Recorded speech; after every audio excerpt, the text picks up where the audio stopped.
Hello my friends, it's Wake Angel 2001 coming at you with a couple of half customs, which I suppose adds up to one full custom? No, I don't think it works that way. But anyway, this is kind of a double header for Ito and Pink GameCube. They each wanted me to make them some parts. So, yeah, like, you know how I normally charge 20 bucks to customize a toy for you? Well, for 10, I'll just make the parts for you so that you can make your own customs. So, Ito, opted to have this done for 3 figures. That would be, the parts that you see before you here. Basically, he wanted to make a Tikal and 2 of his fan characters. So the parts are, of course, Tikal's head. I think this is the first time I printed a full Tikal head, like including her headband and everything, along with her hands and feet, which do not have toes, even though they're open-toed sandals, because, you know, Dreamcast models. There's also 2 pairs of soap shoes, Whisper's hands, Sonic's hands, a female wolf avatar head from Sonic Forces, and Cream the rabbit, although scaled up a little bit so that it would be the size of an adult's head rather than her little kid head. So, yeah, those are the parts that are printed. And as you can see, my printer, of course, made all the pieces, but there's some flaws. Like, I'm not just going to send the raw prints because, you know, that's, well, look at the back of them. This happens. There's a lot of scarring, especially what's left behind by the support medium that keeps it from slumping over. So, of course, before I could feel right sending this over for, you know, customization, I had to smooth it out as best as possible. This involves cutting off any remaining sticky outy bits, sanding it down nice and smooth, and then using a little bit of epoxy sculpt to fill in the holes and pits. So, I know it doesn't exactly look the prettiest back here, but it is much smoother. Maybe a little additional sanding along the edges of where the sculpt is right before you paint it, but this will make the figures way easier to prep and paint for when you're turning them into your toys. So, Ito, good luck making your 3 characters. And Pink GameCube also, by complete coincidence, just so happened to ask around the same time for a Froggy and some soap shoes. So let's start with that Froggy. The model is made by a friend of hers, going by Minty Fries. Here, they are available here on YouTube if you want to see their work. And they also have an Instagram, which I will link in the description. I can't actually view their Instagram because you can't look at Instagram without registering, without registering there. Like, which seems really weird. Like, if all I want to do is look at somebody's work, why do I have to be registered to the site?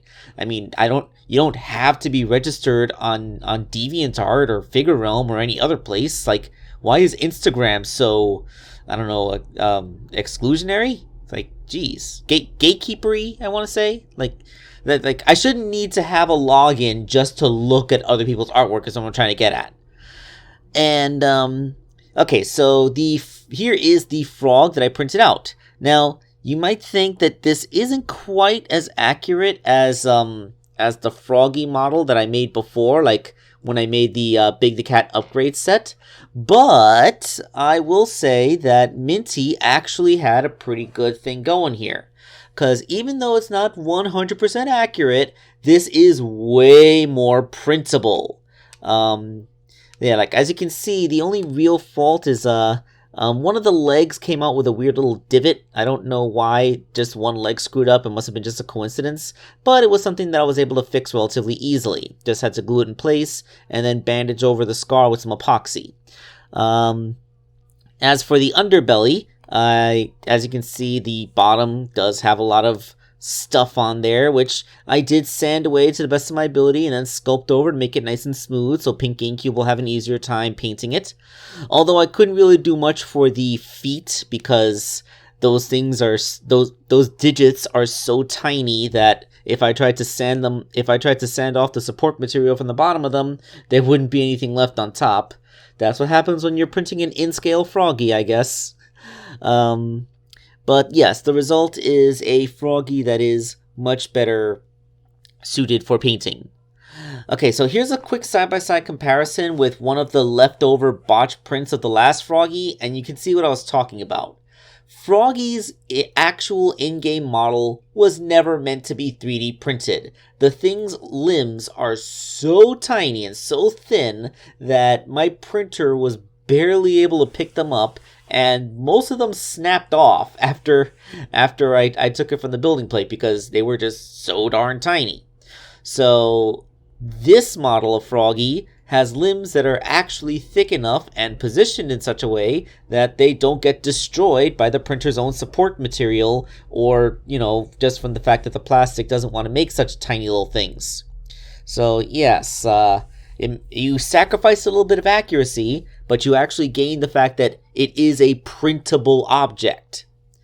And of course, the shoes that I printed for Pink GameCube are in the Jakks Pacific scale, so they are significantly larger. Pink, there is a little guide hole on the top. When these models were originally made, the Jazzwares line was the thing, and the hole in the top of them was meant for the mushroom peg at the end of a Jazzwares figure's leg to go into. That being said, the ball joints that Jakks Pacific figures have aren't exactly compatible with this, and there really isn't a way to make a ball joint compatible thing with my 3D printer filament, because the precision of the engineering required to go into that is, it's not something that I can do. Like, I don't have precise to the fraction of a millimeter measurements of that ball, and, I don't trust a printer to catch that kind of detail. And besides, because it's PLA type plastic, it's not even really flexible enough to make into a ball joint, nor would it hold the friction right. The way that I had been making the soap shoes for the Jakks Pacific figures is to print out this shoe and then use my Dremel to drill the hole in the top and drill inside just a little bit smaller than what the ball actually is, and then, while still hot from all that frictional heat and partly melty, you stick the foot inside, and as the plastic hardens, it takes the shape, and that's how I've been able to get soap shoes feet. Although, it's not a perfectly functional ball joint, it's just a foot that isn't going to fall off. So yeah, it's not really a perfect solution. And Pink mentioned that she doesn't have a Dremel or a drill. I would really recommend getting one of those, because for toy customizers like us, that is pretty much an essential tool. So yeah, that is my advice. So hopefully everything will work out. I know Pink is quite skilled, so she should be able to get around this.